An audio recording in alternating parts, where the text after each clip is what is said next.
Oh ya, selamat sore pemirsa. Hari ini hari Rabu 8 Januari 2025, tepat sepekan pertama tahun 2025 telah kita lewati, dan ini juga merupakan hari ketiga dari pelaksanaan program makan bergizi gratis di sekolah-sekolah. Tapi gak semua sekolah dapat, belum rata gitu ya penyebarannya. Lain saya tanya kepada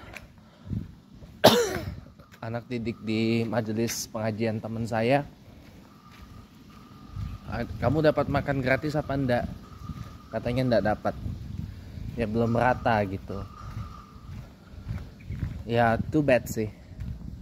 Makanya saya bilang udahlah, kita nggak usah teralih oleh isu pemecatan Shin Tae-yong atau isu yang terong-terong apa seperti itu. Saya memilih nggak ikut-ikut loh kalau masalah terong-terong yang melibatkan Ibu Iriana Jokowi seperti. Saya memilih nggak ikut-ikut karena buat saya ya itu sesuatu yang nggak perlu untuk saya komentarin. Lebih baik kita fokus kepada OCCRP yang mendebatkan Jokowi sebagai juara 2 Person of the Year in Organized Crime and Corruption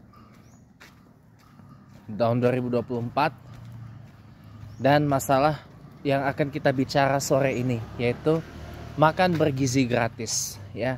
Sebenarnya makan bergizi gratis ini program yang nirfaedah sih menurut saya.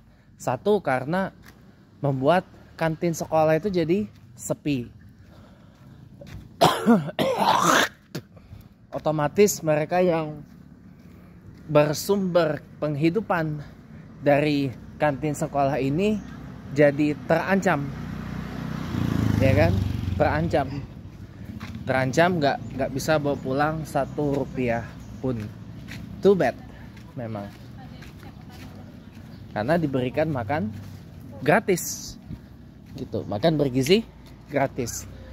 Nah, sekedar informasi, makan bergizi gratis ini kan tadinya direncanakan untuk diberikan kepada pelajar pendidikan anak usia dini atau pelajar PAUD, pelajar TK, pelajar SD, SMP, dan SMA.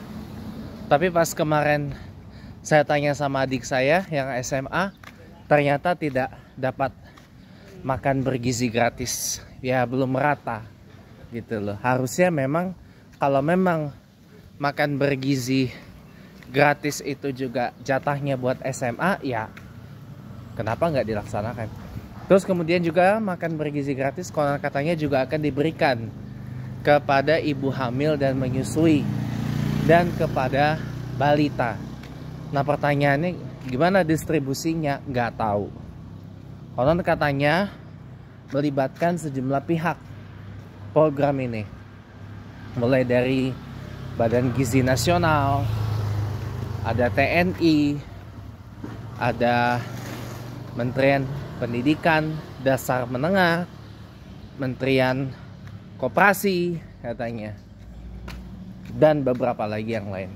Gak jelas lah gitu loh. Nah yang lebih parah lagi adalah anggaran 71 triliun rupiah, itu pun dengan ditambah utangan ke Tiongkok ya. Tapi per anak, per porsi cuma dapat 10.000. Dari yang tadinya anggaran awalnya 25.000 rupiah per anak, per porsi. Anggaran awalnya. Lalu kemudian turun jadi 15.000 rupiah. Terakhir turun lagi jadi 10.000. Ya kemarin saya berdiskusi dengan mama saya mengenai hal ini. Lah bagaimana gitu loh kalau makan bergizi gratis dengan angka 10.000 apa yang masak ini nggak dapat untung gitu loh. Juru masaknya, kokinya apa nggak untung gitu. Nggak ada pengeluaran untuk ya taruhlah ya biaya transport, biaya uang apresiasi, uang capek kalau bahasa kasarnya, uang capek dan sebagainya. Nggak dapatkah ini? Nah ini kan saya nggak tahu ini, ya kan? Makanya kalau saya boleh bilang, program makan bergizi gratis ini adalah scam. The biggest scam yang pernah ada di negara ini. Kenapa? Karena nggak substantif. Dan siapa-siapa yang terlibat ini masih goib. Taruhlah misalkan kita nih, kemarin mama saya juga ada rencana tuh mau tender proyek makan bergizi gratis. Ngajuinnya kemana proposalnya? Saya tanya, ini yang mengkoordinir kementerian apa? Apa koordinator PMK, Pembangunan Manusia Kebudayaan, Menko PM, Pemberdayaan Masyarakat, Kemenko Pangan atau apa gitu loh. Nggak jelas. Kemana? Temannya mama saya katanya di Palembang dapat proyek tender makan bergizi gratis. Saya tanya dapat dari mana? Dari Pemda, dari Pemprov Sumsel, apa dari Pemkot, ya kan? Jadi ini serba misterius teman-teman. Dan 10.000 rupiah itu ya, mohon maaf lahir batin, kadang-kadang masih ketemu lauk entah ayam atau ikan yang ukurannya bermacam-macam atau porsinya bermacam-macam. Ada yang porsi kecil, ada yang porsi sedang, ada yang porsi besar. Pun begitu juga dengan nasi. Nasinya pun juga beragam gitu loh. Kendati ada juga yang diberikan menu khusus bagi yang tidak terbiasa makan nasi, seperti kentang contohnya. Ya itu dapat itu. Mereka yang tidak makan nasi diberikan jatah makannya makan kentang gitu. Atau makan yang lain selain daripada nasi. Nah, ini kan buat saya ini program yang nggak substantif gitu loh. Kalau saya nanti kelak jadi presiden ya, mohon maaf, program seperti ini makan bergizi gratis ini akan saya stop, akan saya berhentikan gitu loh. Karena satu, nggak produktif ya, hanya akan mematikan mereka yang penghidupannya bersumber dari kantin sekolah. Hanya akan mematikan satu sumber ekonomi ya, mematikan satu sumber ekonomi demi sebuah program yang nggak jelas. Ini dapat ilham dari mana makan bergizi gratis ini? Kalau kita ambil contoh sekolah dasar dan menengah di negara lain ya, yang menyediakan makan siang atau makan pagi ya, itu sekolah yang menyediakan, dibagi-bagi kepada murid-muridnya, dan itu bayar, ada iurannya, itu bayar, nggak gratis. Sekolah menyediakan tapi kitanya bayar iuran kah atau bayar SPP, semacam SPP gitu loh. Uangnya diambil dari situ. Untuk apa? Nyiapin makan anak muridnya di sekolah. Itu sekolah yang menyediakan, geblok, bukan negara. Dan itu gak gratis. Nah gitu loh, iya kan? Itu gak gratis. Nih motor kenapa ya sengaja ke kiri, padahal kan kadang kosong. Saya ada di jalur kiri, hampir saya ditabrak gitu sama motor. Sengaja ke kiri demi ngindarin polisi tidur. Ya lagi pula, nah inilah salah satu ya akibat dari pemberian makan gratis ya. Ngapain lah di jalan begini dikasih banyak-banyak polisi tidur itu ngapain gitu loh.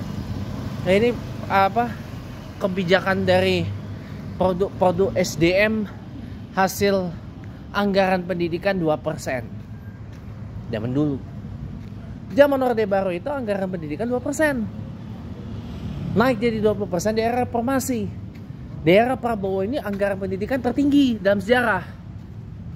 Tapi ya produknya ya ini, polisi tidur dibangun deketan. Nanti kita lihat. Nanti setiap pagi tuh saya suka jalan di subuh. Saya suka tunjukin Anda tuh. Polisi tidur nih, sebelah sini, sebelah sana lagi, dan sana lagi. Banyak banget polisi tidur. Ya, ini depan saya polisi tidur. Aduh, mestinya jalan begini gak usah banyak-banyak polisi tidur. Alasannya anu Pak, biar gak ngebut. Nah inilah kalau orang-orang hasil anggaran pendidikan 2% dikasih hidup di zaman anggaran pendidikan 20%.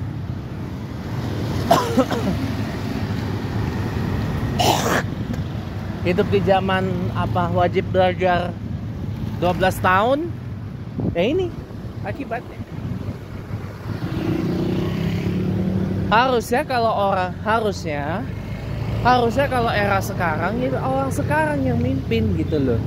Orang sekarang yang membuat kebijakan, bukan orang hasil anggaran pendidikan 2%. Kamu suruh pimpin sebuah negara yang anggaran pendidikannya tertinggi sedunia raya, 20%. Tahu nggak? Anggaran pendidikan Indonesia itu tertinggi sedunia raya, tahu? Negara-negara G7 aja anggaran pendidikannya nggak setinggi Indonesia. Rata-rata di bawah 20%. Indonesia ini anggaran pendidikannya tinggi banget. Tertinggi sejagat raya. Tertinggi sedunia raya. 20% bayangkan. Tapi ya begini. Masa iya cuma dikasih makan bergizi gratis. Dan itu lauknya Masya Allah. Saya aja tuh nggak tega ngeliatnya. Soalnya 10.000, aduh, ini anggaran 10.000 4/5 sempurna. Beberapa kesempatan nggak ada susu. Di berapa hari kemudian dapat susu. Ya Allah. Malah ada yang nggak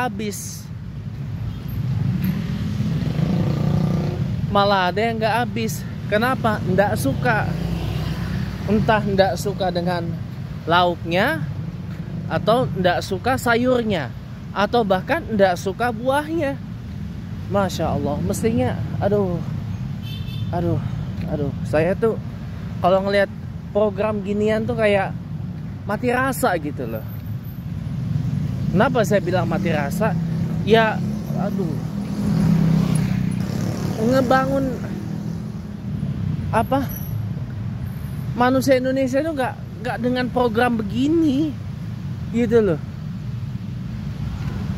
Nggak harus dibenarkan dengan oh ya ini rakyat kita nih harus makan apa segala macam. Woi goblok, yang namanya makan itu memang kebutuhan, tapi negara yang menyediakan. Negara menyediakan bahan pangannya, masyarakat yang mengolah. Itu yang benar.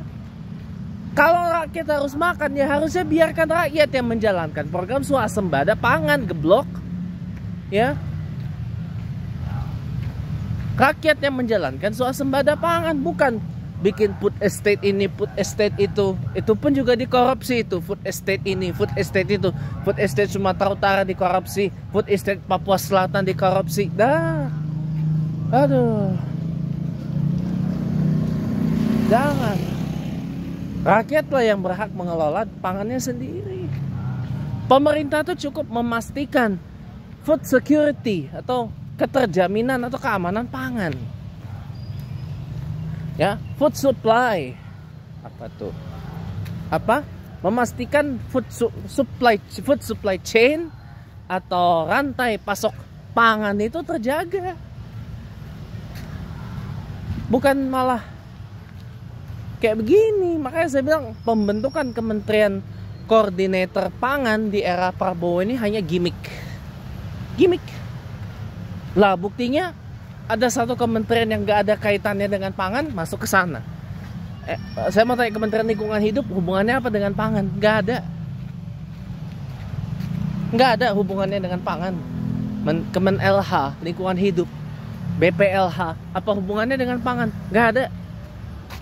Sudah itu Kementerian Kehutanan masuk pula dalam Menterian Koordinator Pangan. Kehutanan apa hubungannya dengan pangan? Aduh.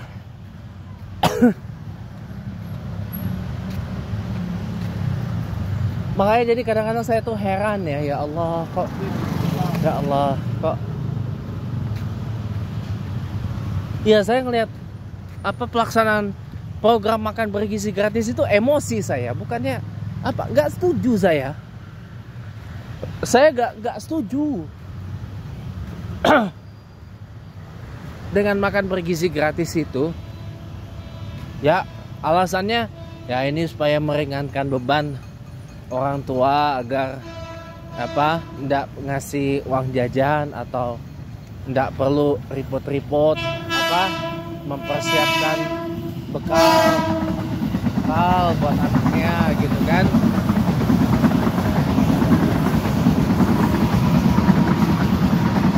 Ya nggak gitu juga dong. Ya nggak gitu juga cara berpikirnya lah. Buktinya saya tanya adik saya nggak dapat jatah MBG. Saya tanya ke anak didik majelis apa pengajian yang teman saya punya, teman saya asuh, itu pun sama aja, nggak dapat juga makan bergizi gratisnya.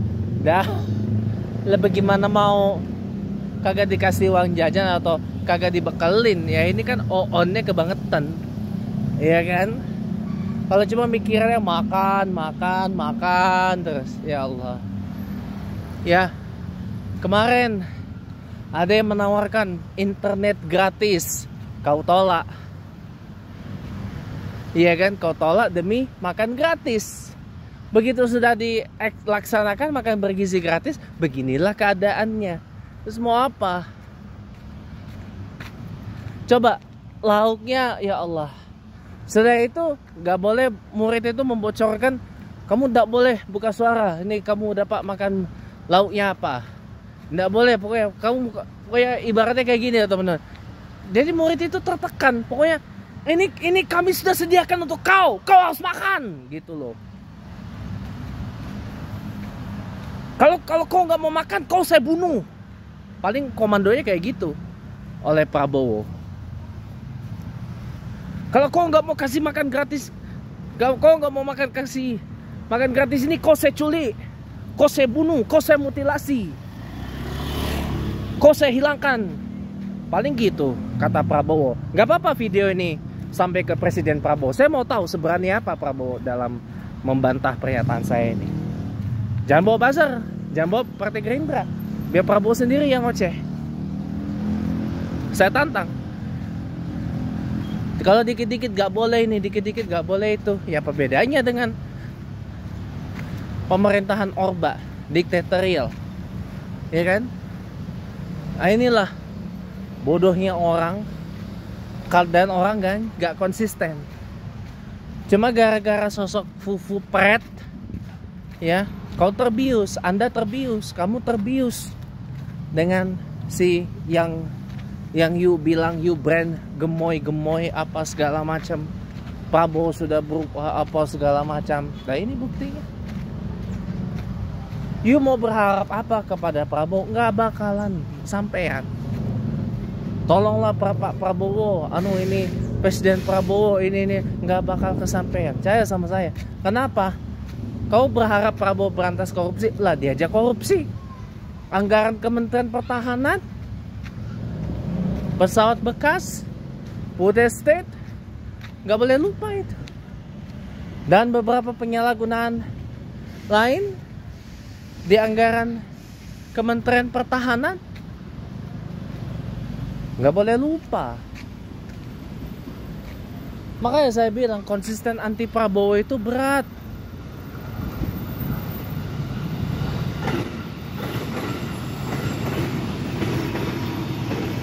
Saya aja yang nanggung.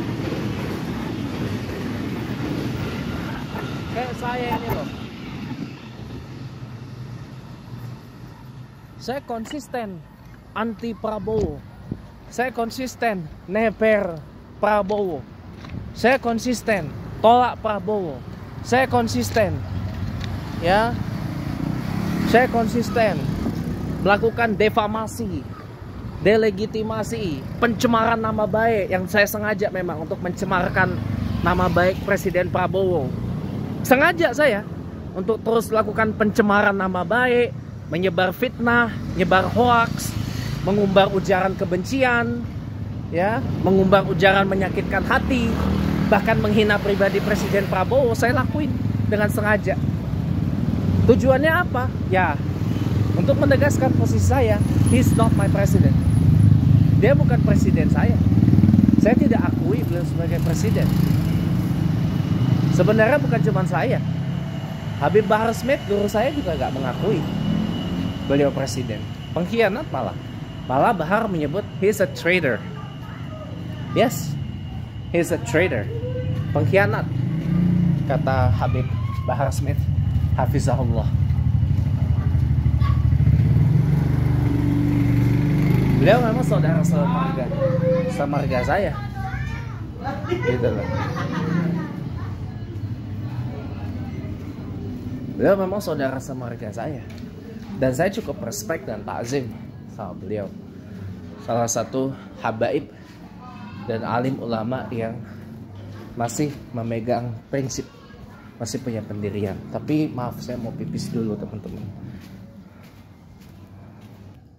Ya, welcome back teman-teman. Terus terang ya, kita di tahun 2025 ini menyaksikan dua hal yang memilukan dari dua negara. Gak cuma di Indonesia.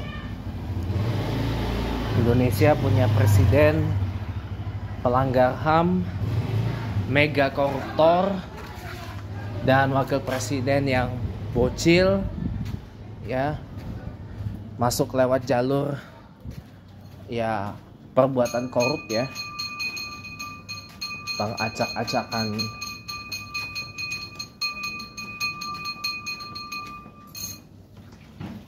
lembaga negara, ya. Ada abang tukang bakso. Jadi ingat lagu abang tukang bakso gitu ya, lagu anak-anak zaman dulu tapi iya. Ya. Dan Amerika Serikat punya presiden yang statusnya adalah convicted felon. Convicted felon ini kan sama aja suspek, tersangka gitu loh. Tersangka dan terdakwa. Bayangkan, Amerika punya presiden convicted felon, terdakwa dalam kasus hukum.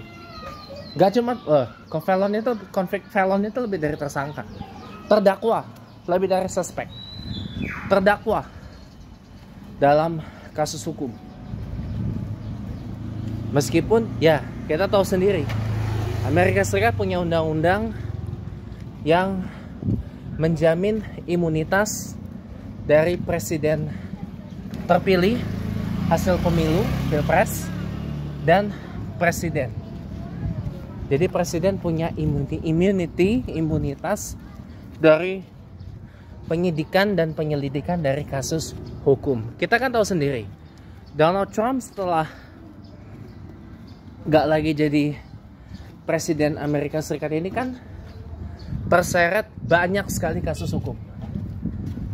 Ya, terkait dengan tragedi 6 Januari 21, kemudian kasus Stormy Daniels, dan masih banyak lagi. Saya nggak pernah membayangkan negara adidaya seperti Amerika Serikat punya presiden terdakwa, convicted felon bahasa Inggrisnya. Wow.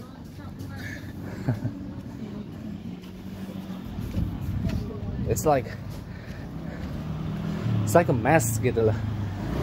Kayak saya bilang di lapak IG-nya Ana Navarro, politisi Republikan yang juga komentator politik CNN, ya. Saya tulis di situ, America has become a laughing stock. Amerika Serikat itu cuma menjadi bahan tertawaan. Saya bilang United States of laughing stock. Dan yang lebih parah lagi, Donald Trump berencana akan mencaplok Greenland dari Denmark. Saya bilang ini nggak bisa dibiarin. This has to stop. Ini pelanggaran terhadap kedaulatan negara lain. It's a total violation of sovereignty. Langsung kan komentar saya disambut ya dengan pendapat-pendapat yang arahnya seperti itulah, ke sovereignty. Bahkan Donald Trump katanya nggak tahu tentang sovereignty. Dan bahkan juga konon katanya akan mencaplok Canada. Saya bilang, what? Mencaplok Canada? Wah, ini bahaya ini. Iya. Iya, inilah dua hal yang memalukan dari dua dunia yang berbeda, tapi malunya sama. Amerika Serikat punya presiden yang terdakwa, convicted felon dalam sejumlah kasus hukum. Ya. Indonesia punya presiden pelanggar HAM, human rights violator. Coba itu kita bayangin deh, human rights violator. Dan bahkan kita baru saja mendapat predikat memiliki mantan presiden yang korup dan terlibat dalam kejahatan terorganisir, organized crime. Wow, organized crime ini bukan perkara sembarangan, teman-teman. Kalau sudah kita bicara organized crime ini perbuatan serius, pelanggaran serius. Kalau kita bicara organized crime ini, atau kejahatan terorganisir, atau kejahatan yang direncanakan. Ibaratnya gini, teman-teman. Organized crime itu ya, kita mengorganisir sebuah heist squad atau squad pencurian. Heist squad untuk memimpin misi perampokan. Anda kalau main game GTA tuh pasti tahu, apalagi kalau game GTA San Andreas kan ada misi heist, itu serangkaian misi perampokan. Nah, itu kan namanya kejahatan terorganisir itu. Ya, kita mengorganisir sebuah heist squad untuk menjalani misi pencurian. Mencuri macam-macam lah. Curian dokumen, curian rahasia negara, curian aset negara, curian rumah orang, curian mobil, dan segala macam. Pokoknya heist squad. Ya. Itu kan sama aja kita melakukan sebuah kejahatan yang terorganisir, organized crime. Apalagi kalau mengorganisir perampokan sebuah lembaga negara, pemecah belahan bangsa, ya, dan perbuatan yang melanggar hukum lain demi sebuah jabatan, demi panggung gelanggang kekuasaan yang abadi, dalam tanda kutip abadi, gitu kan. Ya, mungkin kalau asumsi saya, mungkin Jokowi pengen lebih dari Pak Harto kali, bisa berkuasa terus-menerus, atau mungkin pengen jadi kayak Fidel Castro yang 50 tahun lebih in power gitu ya, sebagai pemimpin Cuba. Mungkin, ya nggak tahu juga. Ya, jadi itulah yang namanya organized crime, itu ya seperti itu. Jadi kalau dari saya sih, ya pilihannya nggak lain dan nggak bukan adalah pada tahun 2029 nanti kita tidak usah memberi satu dukungan pun kepada baik itu Presiden Prabowo maupun Gibran Rakabuming kalau memang beliau nanti nyalon di 2029. Sekian, terima kasih, selamat sore dan sampai jumpa.